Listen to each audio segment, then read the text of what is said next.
निंदा करने का परिणाम। मित्रों, एक समय की बात है, एक राजा ने फैसला लिया कि वो प्रतिदिन 100 अंधे लोगों को खीर खिलाया करेगा। लेकिन एक दिन खीर वाले दूध में सांप ने मुंह डाल दिया और पूरा दूध विषैला हो गया। जहरीली खीर खाकर 100 के 100 अंधे व्यक्ति मर गए। अब महाराज बड़े परेशान कि मुझे 100 आदमियों की हत्या का पाप लगेगा। अब महाराज ने अपने मन में विचार किया कि वो राज छोड़कर जंगलों में भक्ति करने के लिए चले जाएंगे, ताकि इस पाप से उसे माफ़ी मिल सके। चौपाल में बैठे लोगों ने बताया कि इस गांव में 2 भाई बहन रहते हैं जो खूब पूजा पाठ करते हैं। महाराज उनके घर में जाके ठहर गए। सुबह जब राजा उठा तो लड़की पूजा पर बैठी हुई थी। इससे पहले लड़की का रूटीन था कि वह दिन निकलने से पहले पूजा पाठ कर लेती थी और नाश्ता तैयार कर देती थी। लेकिन उस दिन वह लड़की बहुत देर तक पूजा पर बैठी रही। जब लड़की उठी तो उसके भाई ने कहा कि बहन, तू इतनी देर से उठी है, अपने घर मुसाफिर आया हुआ है, उसे कहीं दूर जाना है, नाश्ता बना दे। लड़की ने जवाब दिया कि भैया, ऊपर एक मामला उलझा हुआ था। धर्मराज को किसी उलझन भरी स्थिति में कोई फैसला लेना था।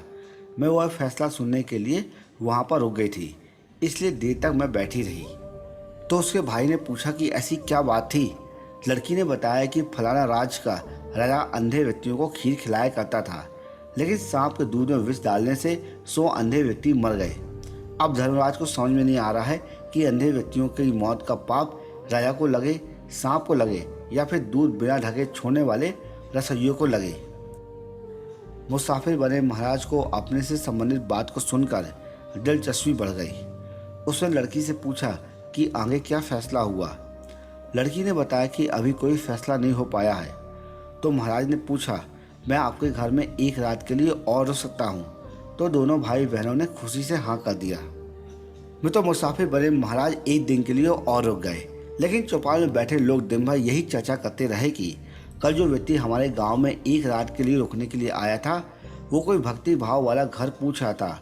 उसकी भक्ति का नाटक तो सामने आ ही गया। रात काटने के बाद वो इसलिए नहीं गया क्योंकि जवान लड़की को देखकर उस व्यक्ति की नीयत खोटी हो गई, इसलिए वह उस सुंदर और जवान लड़की के घर में पक्के तौर पर ही रुक गया। फिर देखना, वो लड़की को लेके ही भागेगा। दिन भर चौपाल में उस राजा की निंदा होती रही।